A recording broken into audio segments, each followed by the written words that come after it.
It felt great. Obviously, yeah, a little bit of a hectic day. Kind of feels like a blur, but I'm gonna sleep really well tonight, so I'm excited about that. And in the third quarter, it was just a lot of fun. I felt like we got in the flow, and it all starts with stops, and so we were able to get stops and just push it out and get easier buckets. And obviously, we had a lot of guys who hit a lot of shots tonight. What do you do with your point guard? I presume you knew everybody's name, but I guess you probably didn't know as many of the players. So What do you do when you're a point guard? You have no idea what's going on. You just do your best. Really, I was the coach, Coach Nurse and Kyle, everybody, Mark too. They helped me out a lot.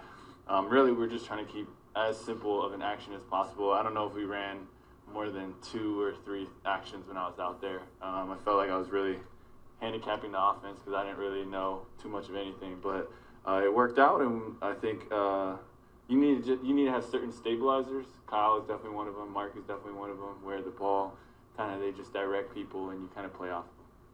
Better in that third quarter when you were in with the starters, you had Kyle there as well as a point guard.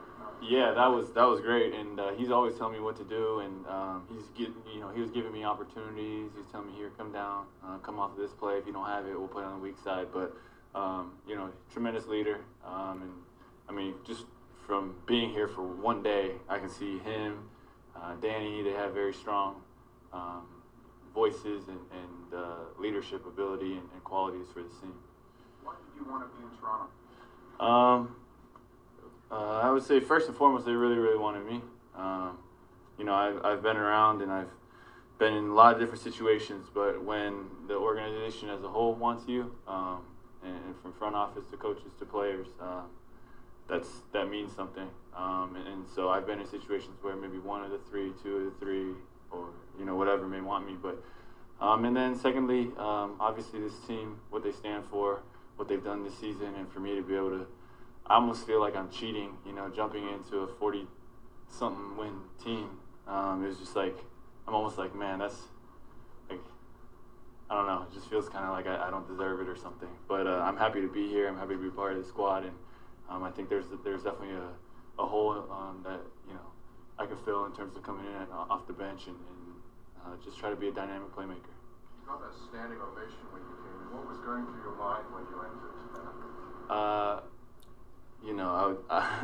I was just trying to stay focused on the game, but it's hard at times. Just every time I come to Toronto, it's always felt like a home game. The fans always show out, and it doesn't matter what team I've played for. But to come out here tonight and to get that type of reception, even though I was trying to be stoic and figure out what we were gonna do on the defensive end, it was very heartwarming for sure. Larry has a pretty unique introduction to the court. You seem to know where you fit in. Did somebody tell you what to do, or did you just go with the flow? I think all my friends told me, don't let this be you, or this is about to be you.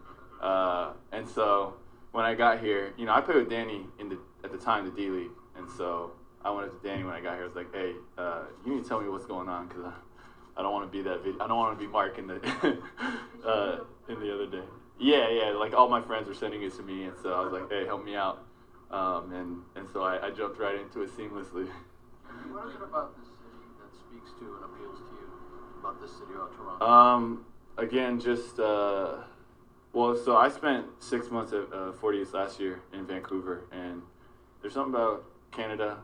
They love basketball, and even in Vancouver that doesn't have a team right now, it was just like, I don't know if it's everybody's extremely nice. It's just different, and again, every time I've played here, it's been an unbelievable reception, and that's definitely just icing on the cake in terms of I wanted to find a situation that would really fit me as a basketball player, but for it to be here is definitely a bonus. You've done so many crazy highs and lows in your career. One thing you haven't really done is, as you mentioned, the chance to get on a team that could go for a run and do something unique in the postseason.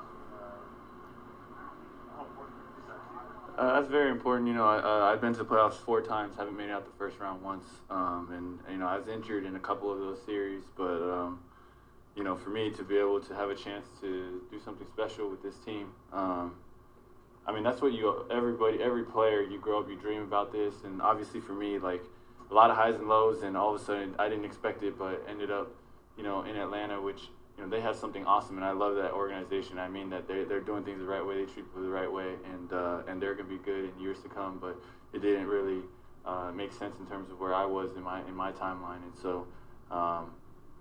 All the respect to them, and especially Travis and Wrestler for even, giving me this opportunity to be here. Like they did everything in terms of just making sure, like everything down to even making sure I was whole, and in terms of salary and everything, like it was top of the line. So, but to be able to have a chance to do that, to play deep into the playoffs, yeah, I'm tired of watching. And being hurt for 2 years kind of adds to that too. It's like I was hurt for 2 straight years, didn't get a chance to compete. So this is awesome. Jeremy, what was the most impressive part of Pascal's first game this week? Oh my goodness, I don't know. What wasn't impressive? I knew he was good, but tonight was something special. Efficiency. I'm talking both ends of the floor. Everything from defensive rotations, guarding multiple positions, to being able to push it out, play one-on-one, face up, post up, hit threes, pop, roll. Like he showed the full package tonight. So obviously an unbelievable talent, and heck of a night for him. Happy for him, even though I just met him. But hey, 44 is 44. That's awesome. Jeremy, you're going to get asked a couple questions at the end of this in Mandarin. Does that happen very often in other cities? And how much of a factor is that about your enjoyment of coming to Toronto to play? Yeah, it probably happens in every city that has has a strong Asian contingency. And it happened in Atlanta as well, but not this. Again, like I'm very proud to represent Asian people on a global platform and a global scale, and so for me to be here where there's a lot of Asians is like I used to run from it, because that's all anybody ever wanted to label me. It was like, oh, he's Asian. And I was like, talk about my basketball.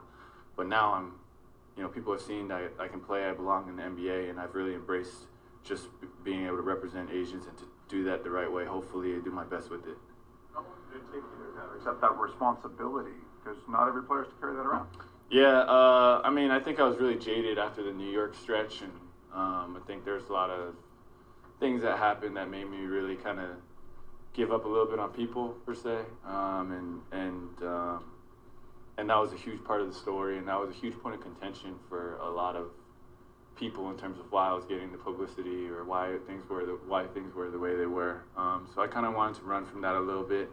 I would say maybe 3 years down the road, I kind of turned the corner, and I would say being hurt for 2 straight years and seeing that like my Asian fan base, I don't feel like has dropped off one bit. And I haven't even touched the court. Like every year I go over to Asia, and like it's like I can't even walk through the airport. Like it's insane. And so to see them do that after all of the highs and lows, but really going through the lows post insanity, and which culminated in those injuries. For me, I'm still blown away. And that's fed into why I want to try to carry myself a certain way. Thank you guys. Sorry, Pascal's waiting outside. Cool. Continue if you have Mandarin.